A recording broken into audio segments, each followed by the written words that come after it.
5 years since I've made a video on here, and the world has only gotten crazier.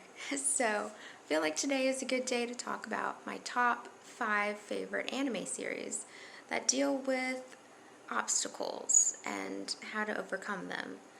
So these are shows that I love so much. I've watched them many times. They're really great if you're just getting back into watching anime. For anyone who is interested in anime, or maybe you're just starting out trying to see, I'm new to this genre, where do I start? These top 5 are a great list to start with, and it'll keep you busy for a while. One is Inuyasha. It's got romance, action, adventure. It's hilarious. It's got everything. And it's also got time travel.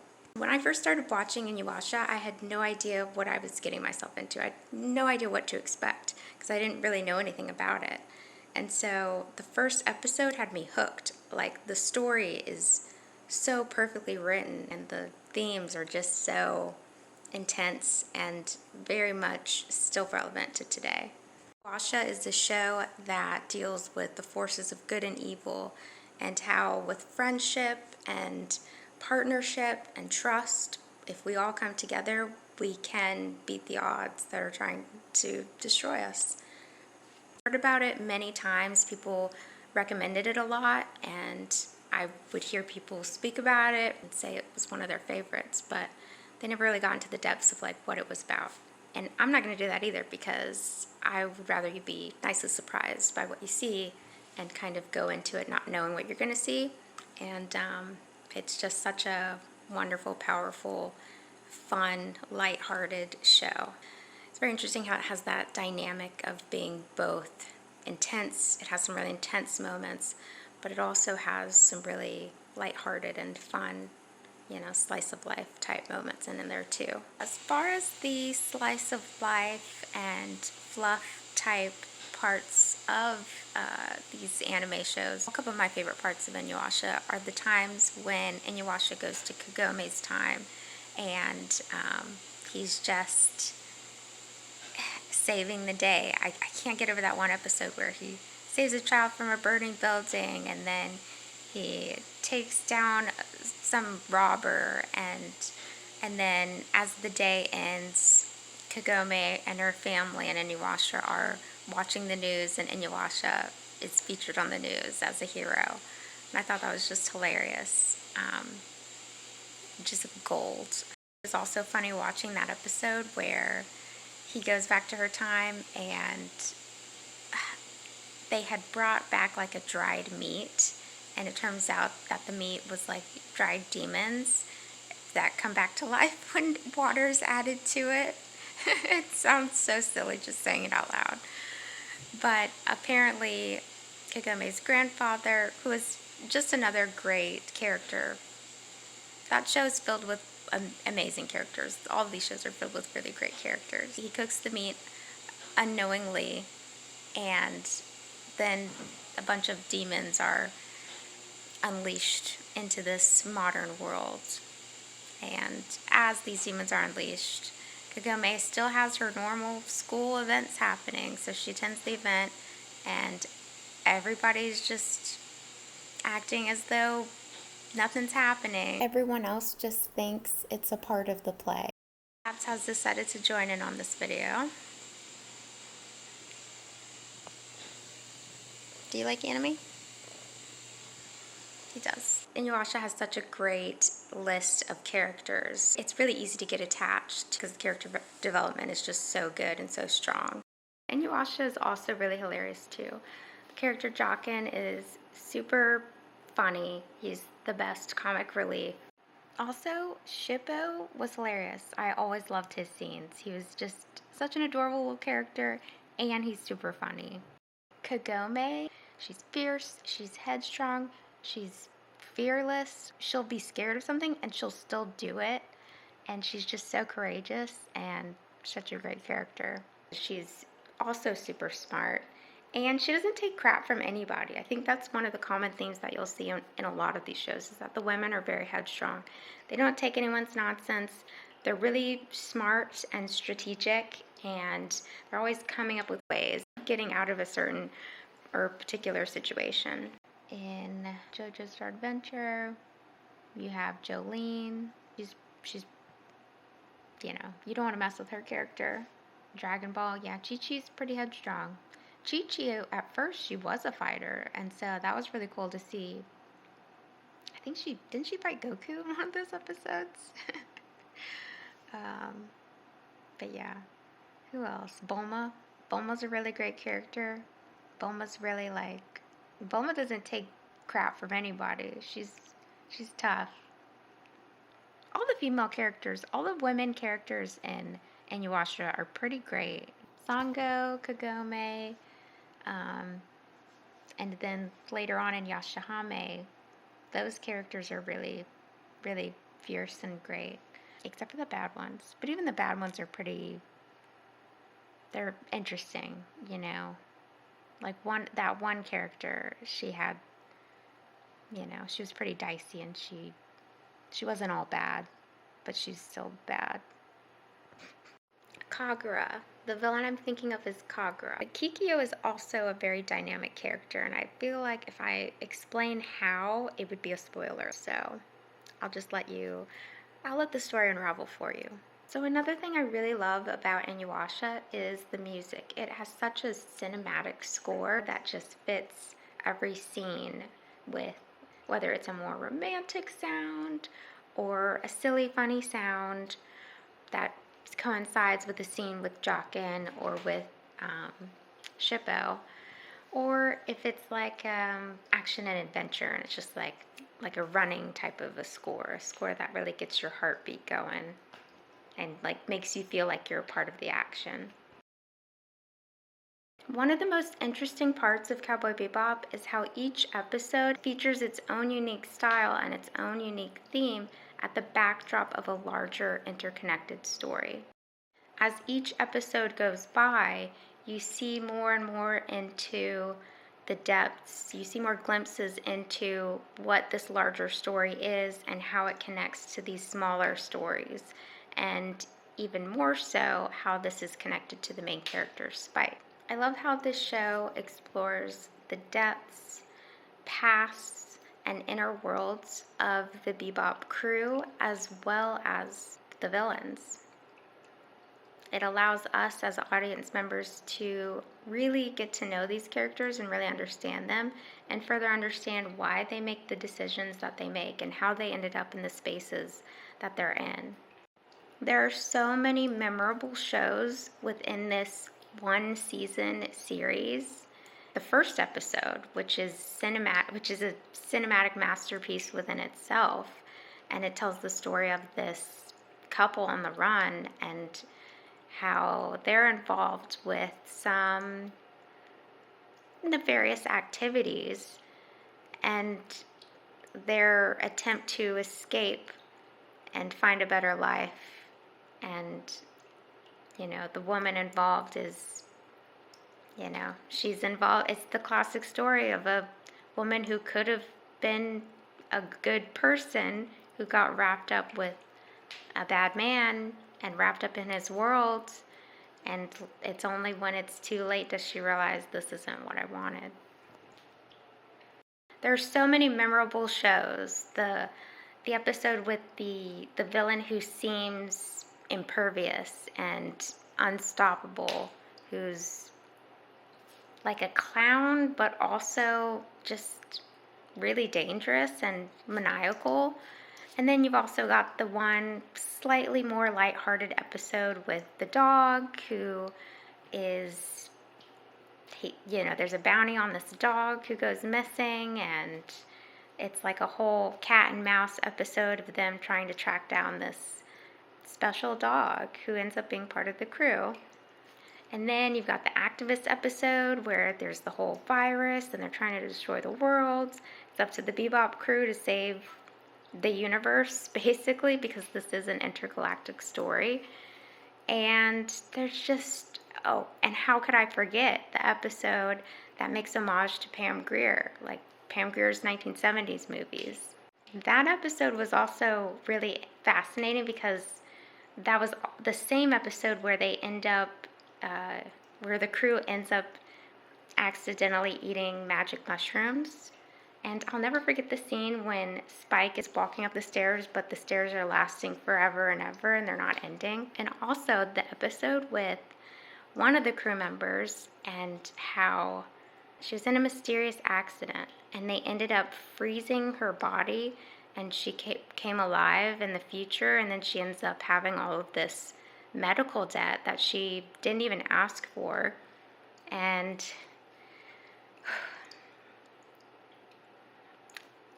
you gotta watch this show. I mean, there's just so much in it that is so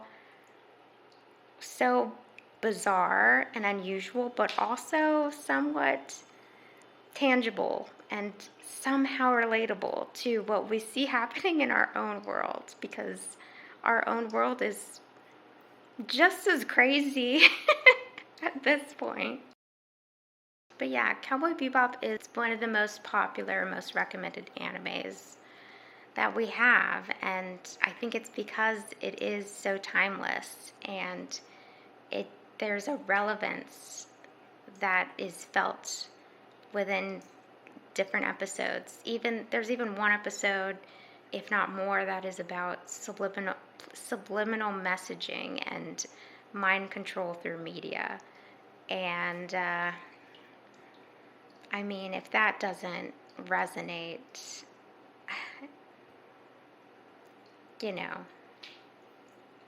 if that doesn't resonate, I don't know what to tell you. I guess you're not paying attention, which, good for you. I really appreciate how the story is told and how it unfolds, with all of these different vignettes of seeing this crew become friends, because there's also an element of that gets examined, is like, who are these people to one another, and are they friends, are they foes, and how their relationships strengthen and change over time, how what one person means to another really changes throughout all of this adventuring that they do as bounty hunters traveling through space and through time. And also how some of these stories are related to the bigger crime syndicate that is wreaking havoc on their world. Turns out it's up to Spike to save the day and take them down. Overall, Cowboy Bebop is a very deep and layered show that seeks to understand our existence as humans and what our place is in this world and how we decide to show up in the world. Alright, so now I'm going to talk about Trigun. And the thing that I really love about Trigun is the way the story is told. I love how the story is centered on this mysterious gunman who is wanted for a lot of double dollars, and he's known as Vash the Stampede, the humanoid typhoon, which is such an interesting mouthful of descriptors. And as each episode goes by, we learn more and more about this character, and there's a lot of questioning as to who this person is, because this story takes place in a post-apocalyptic, post-futuristic world where everything is a deserted wasteland. It's kind of got this bit of a spaghetti western going on, rumors around town, and the rumors are really what fuel the mystery behind Vash the Stampede and who he is. Vash is the main character of this story, but we also have two women who work for an insurance agency, and they set out to find him, figure out who he is, follow him, and it's their way of mitigating any damage that occurs, and also they end up being the ones to tell his story and tell the true story, not just the rumors. One of the things I really love about the Trigun series is how Millie and Meryl are portrayed. They are such great characters who just stand up on their own. They're fearless, they're fierce, they're smart, and well written, and who have depth. And so it's really cool to see two fearless ladies like Meryl and Millie who just go all in, and they just stand up. They stand up for what's right. They stand up for what they believe in. They believe in their mission, and they believe in what they're doing. And whenever things get dicey, they're like, oh yeah, we could take these guys. We're not scared of you. And throughout most of the series, that's pretty much how their characters are. In this epic adventure, you get to meet so many different characters along the way. That's one of the most poignant parts of any adventure, are the people you meet along your journey. Much like Inuyasha and Dragon Ball and Cowboy Bebop, Trigun also dives deep into who characters are, a little bit into their past, how they ended up where they are, why they do the things they do, and anime focuses so much on giving us as viewers a glimpse into like the full story of a character, because it's so easy to make assumptions or misunderstand or even write someone off when you don't know their full story and you don't know the context. And it's a great reminder, even for us in our day-to-day lives, when we come across someone, to remember, like, there isn't just one side to that person. It's not just what you're seeing on the surface. There's also so many stories, and there's a past. You know, we as human beings are multifaceted, and we have so many layers and so much to us. We're not just one thing. We're not just a stereotype. We're not just a rumor. This is also another show that only has one season. It's one beautifully, perfectly done season, much like in Cowboy Bebop. With each episode of Trigun, we get to learn more and more about why and how Vash carries this notorious reputation, and why he also carries this immense emotional pain with him. It's really interesting to see how Vash's character is portrayed in this show. At first sight, we see him as this goofy character who loves to eat donuts and has a pretty unique and interesting, wonderful laugh. It's a pretty crazy, funny laugh. And he's just a goofy dude. He's a silly guy who the insurance ladies don't even take seriously when they meet him. But as we get deeper and deeper into the show, we see Vash's other side. We see his deep, sorrowful side. We see him being morose and wanting to give up. We see the side of him that we didn't think we would at first glance when first watching the show. And it's also interesting to see how other characters surrounding him, the insurance ladies, Meryl and Millie, see him and react to his change in demeanor. And also to see how the other significant character, Wolfwood, who is also a very complex character as he is a priest, he acts in a way that you would not expect a priest to act, which is a pretty interesting trope that comes up a lot in anime shows.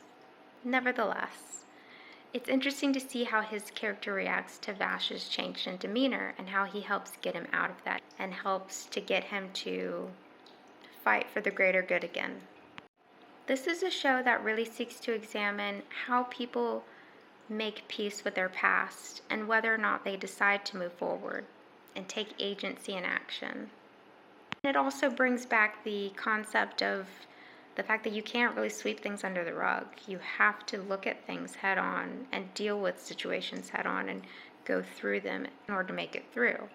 Because just sitting in sorrow only makes matters worse for you and the people around you.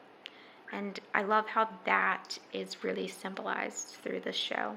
I think almost every episode of Trigun ends with a pensive review of possibly what happened in that episode, but it also looks forward at the next episode, and it questions humanity and why people make the choices that they make and why certain things happen in certain times. It's really interesting, and it really makes you think. The show is very existential, much like Bebop, in that it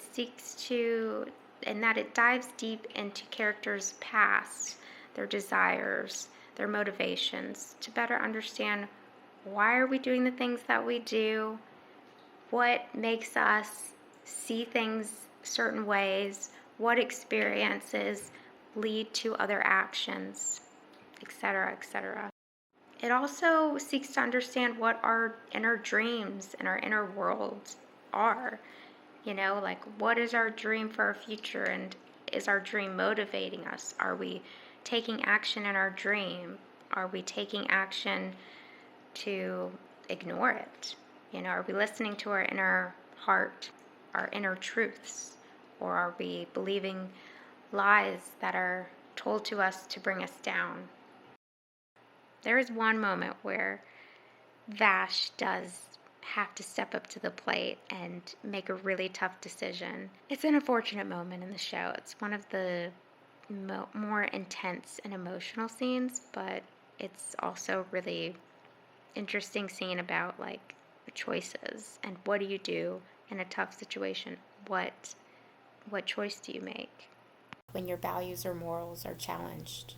Trigun is also really deep in how it focuses very much on morals and character. It's like what it really makes you think about, what are your character traits as you go through life day to day? Are you showing up in a way that you want to show up? What is your moral compass? What are your values? These are really important questions that I think everybody should ask themselves from time to time and evaluate. And I love how there are shows like this that make us, we're looking at a screen, we're looking at these fictional characters, but also it allows us to look back into ourselves and look inward and really question ourselves on some of these things. The thing that I think is really interesting about Cowboy Bebop is how much it emphasizes and really focuses on how technology affects humanity. Cowboy Bebop and Trigun really do this very well. And I think when we think about our worlds and current events, and we think about how we're creating things that may destroy us or may make life more inhumane, these shows really come to my mind. I'm like, oh, well, if we're going to make the planet uninhabitable, then it's kind of like the landscape of Cowboy Bebop and Trigun. Number 2, JoJo's Bizarre Adventure. I was just flipping through Netflix one day. I don't currently have a Netflix subscription, but I was flipping through Netflix back in like 2021, 2022, and a friend of mine had said, that show's weird. You're probably not going to like it. So then, of course, I was curious, and I had to watch it. So I ended up watching all of JoJo's Bizarre Adventure, and I'm very excited for the next season that's coming out. And it's such a great movie. It's such a great TV series that is generational, much like Dragon Ball, that follows a family throughout generations. And the villains are just so deplorable. They're terrible villains. And the heroes are complex and complicated. And some of them are really great, and some of them are like a little strange. It's definitely a weird show, but it's a good one. And it's one that you won't forget.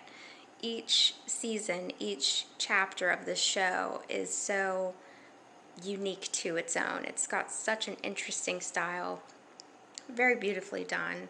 The music is incredible, and just, you gotta watch it. And I definitely can say that like JoJo's Bizarre Adventure is not what I expected. It's definitely not predictable, and it's very fun and interesting to watch. One of the things that I really love about JoJo's Bizarre Adventure and Dragon Ball is how over the top they are. They both showcase very over the top styles. The vocals are over the top. The cadence with which a character speaks, especially in JoJo's Bizarre Adventure, is really unique and over the top. And even the mannerisms of what they may be saying, or the repetitiveness in JoJo's Bizarre Adventure, really stands out. It's just so interesting, and it's so difficult for me to explain. It's one of those things where you kind of just have to see it for yourself. There were moments where I'm watching Dragon Ball Z and I'm just thinking, what are these voice actors look like when they're doing all of this yelling, and they're just like yelling for like a whole minute or two straight. And I love that over the topness. I love that weirdness. There's so many moments in JoJo's Bizarre Adventure where they just do weird things and it just sticks, and it's just really funny. I'm not sure if this is a term or not, but I've been referring to JoJo's Bizarre Adventure as a generational saga, in that each season follows a different descendant of the JoJo character who we meet in the first season. And we do see him in following series, because this is a show that revolves around a family and their friends, and some of the same villains, and it's just really interesting. It's such a fascinating show. I just can't get over it. The first season seems pretty all over the place, because you'll see this whole type of focus on this mysterious mask, and then you'll see like these zombies, and then you get to learn the story of the JoJo family, and you learn the story of the most deplorable villain, Dio, and you learn their origin stories. And this is a show that really builds up and just gives you the whole picture. Throughout these different seasons, you've got this main villain, Dio, in the first season, and he just gets worse and worse and worse as a character as time goes on, and he just continues showing up until I can't remember when he goes away, or if he ever goes away. But yeah, JoJo's Bizarre Adventure has some really insidious, villainous characters. It's really interesting to see how the protagonists take down the villain. So I think it might also be good for me to mention that JoJo's Bizarre Adventure does get pretty graphic, and the storylines with the villains can be really disturbing. So that's important to remember. It's been a couple years since I watched JoJo's Bizarre Adventure. I think Diamond is Unbreakable is probably my favorite season of it. And I can say for sure my most watched episode is the one where Yusuke and Okuyasu go to that Italian restaurant, and they're very suspicious that something's going to happen because they are in the middle of a really suspicious villain saga. But it's one of the more, I hate to spoil it, but it's one of the more lighthearted episodes, and it's very funny and really good, and of course very over the top. Okuyasu and Yusuke also kind of remind me of the two main characters in Yu Yu Hakusho. So Yusuke reminds me of the main character in Yu Yu Hakusho, I forgot his name, and then Okuyasu reminds me of Kuwabara. So just in the way that their characters are and the way that they interact. Okay, so I looked up the name for the main character of Yu Yu Hakusho, and his name is Yusuke. I can't believe I forgot that.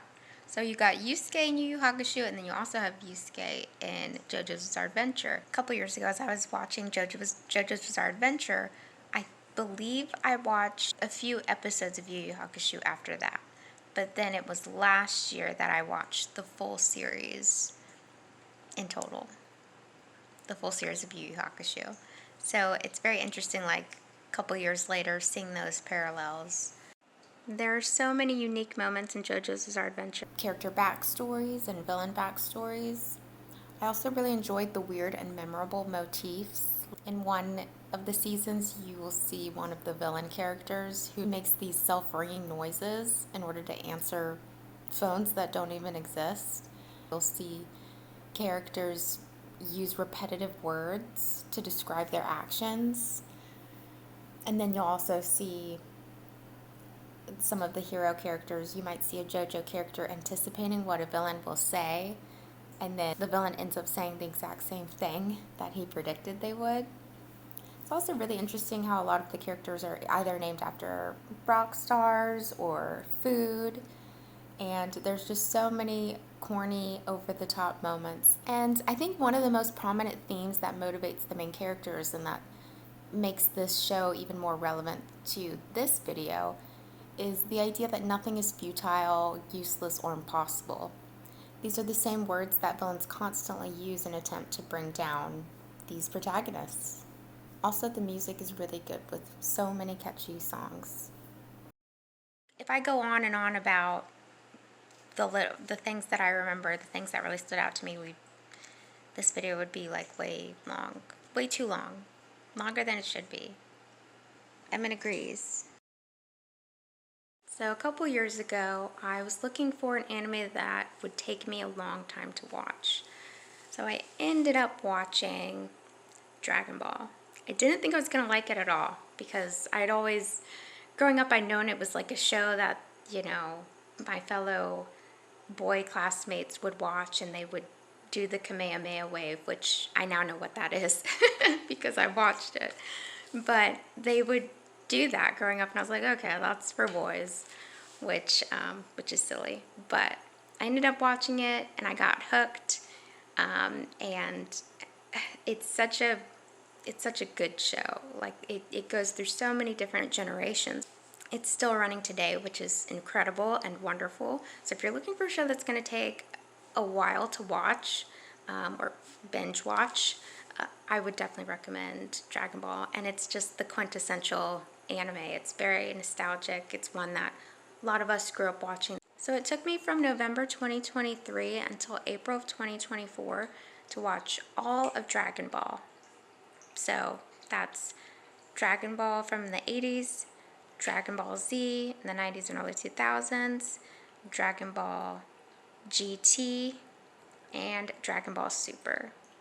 And I mean, I could get into like which part is my favorite, but they're all so good. I have favorite moments in each series, Like I really loved in Dragon Ball Z the way that Piccolo took Gohan under his wing and trained him. Like that was such a good series, and the music in there was it's just so nostalgic. I think parts of that I saw when I was a very young person.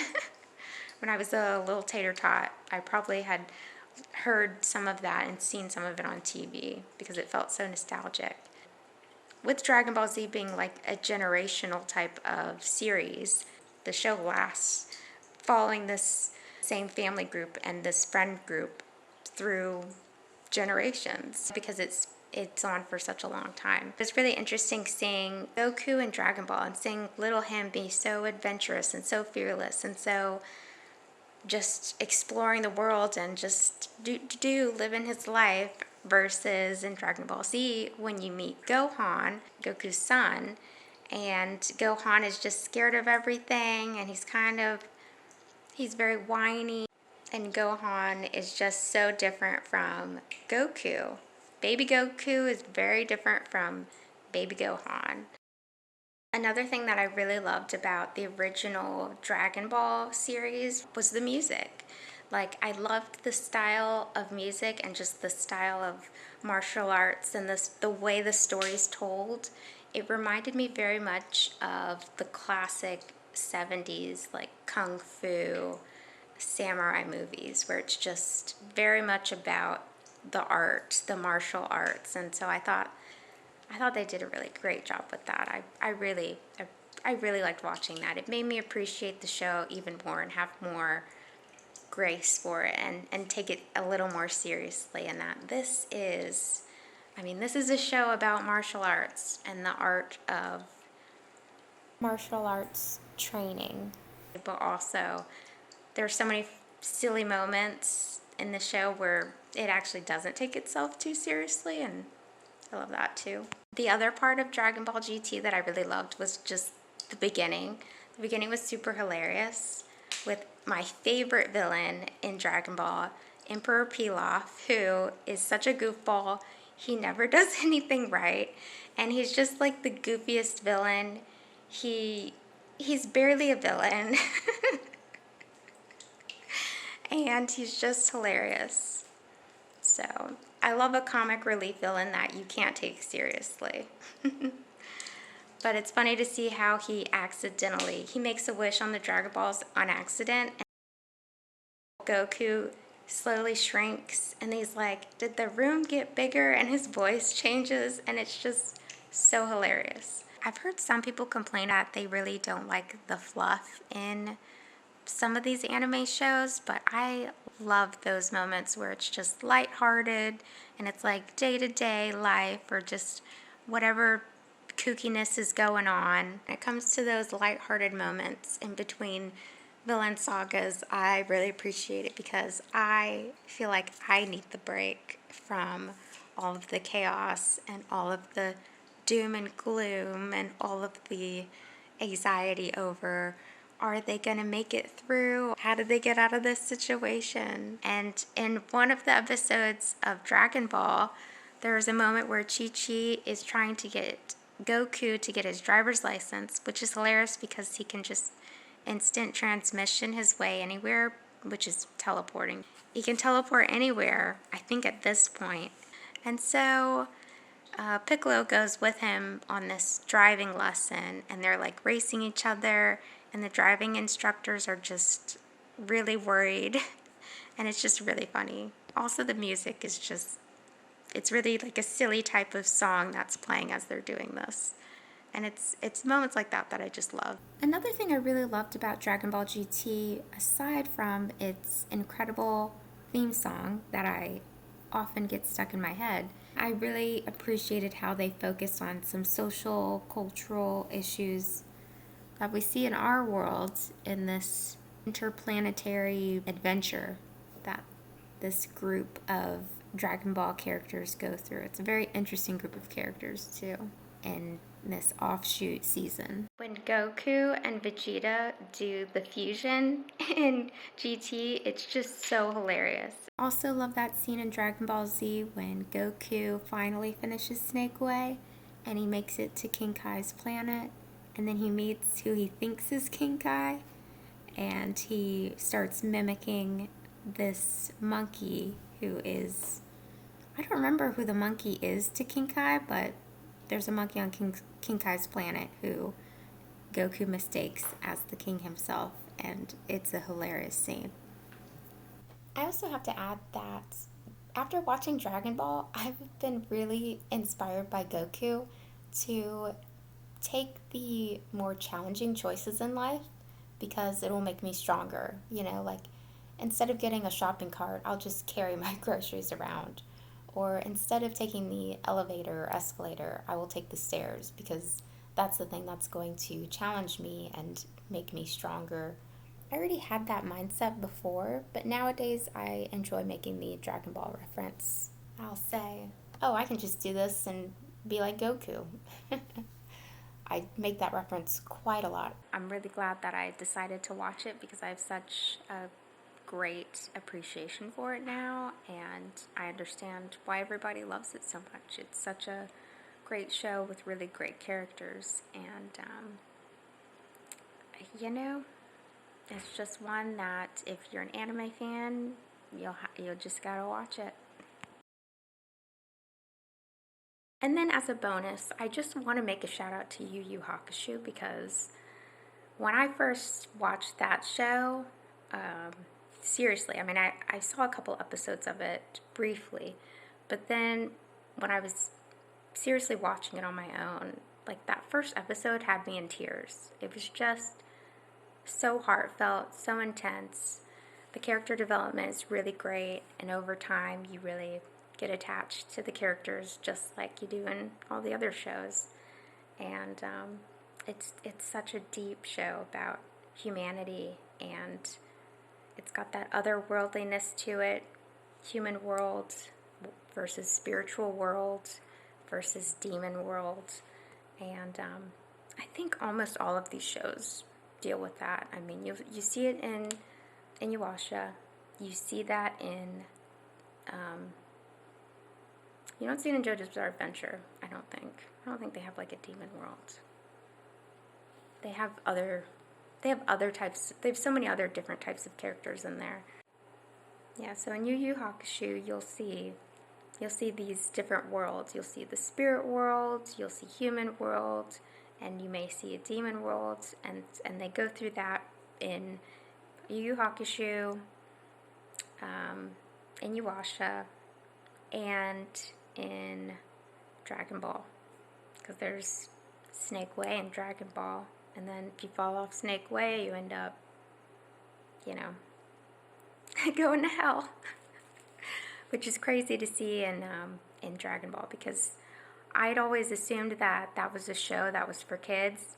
It's not for kids. Even if you start watching, if you just watch Dragon Ball from the 80s, starting in the 80s, like, that show has a lot of stuff in there that kids shouldn't be watching.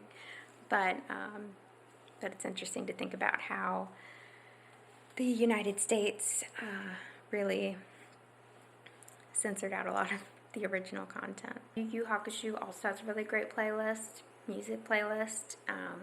The music is very heartfelt, very soulful, and then it's an interesting show. I mean, it goes through so many different iterations. It's like 1 minute you're dealing with this life versus death stuff, and then the next minute they have like these demon tournament contests, fighting tournaments like in Dragon Ball, and then the next minute he's like solving crimes for the spirit world.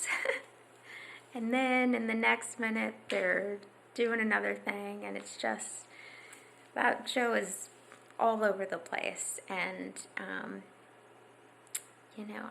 don't know if it's one of my very favorites, but I definitely just feel like it should be included on here. Like, I feel like it's one that's really underrated and not talked about very much, but it's also really interesting to see the style, because I think the style is based off like the greasers in 1950s, and like, kind of deals with like the gang culture of the 1950s and like biker culture a little bit. So, I mean, it's interesting to see that in that anime. Alright, so I also wanted to note that this video is not in any particular order. I did try a couple of times to put it in order of like most favorite to least favorite, and it just wasn't possible. Did not compute in this brain. And that's because these are all so good and they're all so unique in their own way that there was just no way I could do that. It's like Trigun, Cowboy Bebop. I feel like Trigun and Cowboy Bebop are kind of similar in some ways, as far as like that Western, like spaghetti Western style. I mean, I kind of put them on even level. JoJo's Bizarre Adventure, Dragon Ball, kind of put it on even level. Inuyasha is like, it's its own thing on its own level, and it's also interesting how like they're all so different and unique, but similar in certain ways, like some of the animation in Yu Yu Hakusho, which is it's not the top 5, it's like the bonus. It's just like, this is a really good gem that doesn't get discussed that often. That one kind of reminds me, the animation style kind of reminds me of JoJo's Bizarre Adventure. It's kind of similar. Visually, it's kind of similar. Like the styles of the characters with the hairstyles that are like 1950s style greaser hairstyles. The pompadour hairstyle, that's what I meant to say. I don't understand why I remember these things in post, but not in filming. Conan talks about the pompadour hairstyle all the time. And then Cowboy Bebop and JoJo's Bizarre Adventure are kind of similar. Different episodes of Cowboy Bebop are like its own genre. And then you've got different seasons of JoJo's Bizarre Adventure that are its own genre. Fascinating. And then, sorry, I'm chewing on some chocolate. And then, between the type of like villain style, the way villains are introduced and they have their own little sagas, that I think is something that JoJo's Bizarre Adventure and Dragon Ball have in common. What else do I want to say? I feel like there's just so much I want to say about all of these that, my words may not be doing it justice right now. This video is going to be like all over the place. So, it'd be nice if I did something that was more in order, but you get the gist of the top 5, and you get a few sprinkles here and there of why they're my favorites, and what else was I going to say? Why they're my favorites, and why...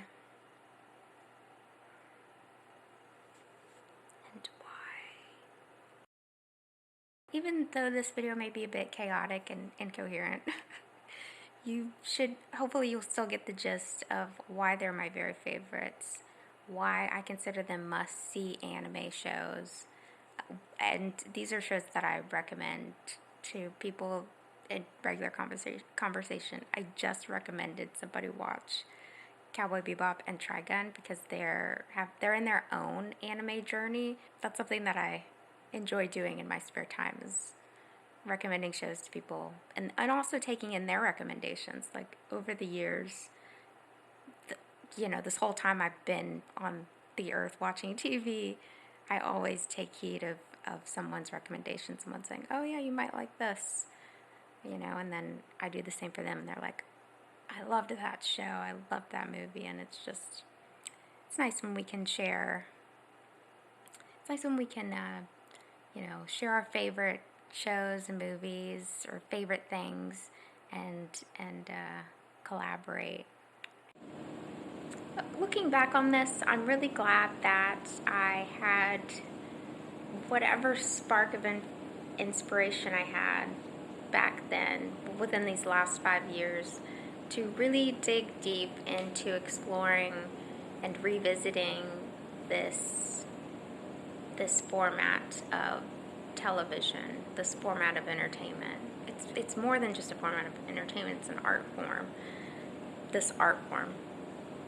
And, I just have so much appreciation for shows I didn't think I would, like Dragon Ball. I think for most adults, it's the typical thing that we would do is say, oh, that's for kids, or, we'd quickly write it off. But for the people who know, how good it is and how many great themes and messages are within the show, you know. And for people who don't, they're just missing out. A lot of these shows have really great messages, really deep meanings behind them, and a lot of the messages and meanings they resonate today, even though some of these shows were from the 90s and they were written before that as manga. So, yeah. When I talk about the intensity of these shows, what I'm speaking on is usually about how there are moments in the shows where things get really... These shows have moments where they get really depressing and things can feel really hopeless. And it gets pretty dark, and it's dealing with subject matters that, that we see in our own reality. And it really is such a great reflection on our society and how, we have the ability to overcome those feelings of hopelessness. We have the ability to get ourselves out of that deep, dark hole of depression, and how other people in our lives can help bring us out of that. But yeah, I think that's one of the most it's one of the most relatable parts of these different shows, and you see it throughout each show that I'm talking about here. Overall, I'd say that this list is a fairly well-rounded arrangement of stories that are interesting and will captivate you, will make you think, will keep you interested, will make you question humanity and hopefully question, your own motives and desires and actions and who you choose to be and show up in this world, which I think is more important now than, it's always important. It's always important to reflect on oneself and also to admire, our fellow humans, our earth, our animals, and really be appreciative for the time that we're here. It's pretty cool that we live in a time where we can just watch whatever show we want, and we can watch the full thing in order. Because there's so many times where I'll be reminiscing with someone about how, when we were younger, we were watching Dragon Ball Z, or we were watching like Sailor Moon or any of these other shows, but sometimes we'd miss an episode or the episodes would show up out of order. And so now in this time we're able to binge watch a whole series, and sometimes for free. I noticed Yu Yu Hakusho is on YouTube for free. But yeah, if I have any homework for this video, it's that you look up the theme songs for some of these shows and like jam out. Because the songs in these shows are so good. They're all great characters. Such good character development all around. Such a good balance between the good and the evil, and then the evil turned good, or just bad and then turned good. But the villains in these shows are really intense and really, really just terrible, very, very evil, and so it's always fun to see. It's always nice and empowering to see great characters take on the forces of evil and get justice and win. Making this video has reminded me how much I really, truly love these shows. I'm really glad I've made an effort to focus on anime shows and movies, and yeah, it's been fun.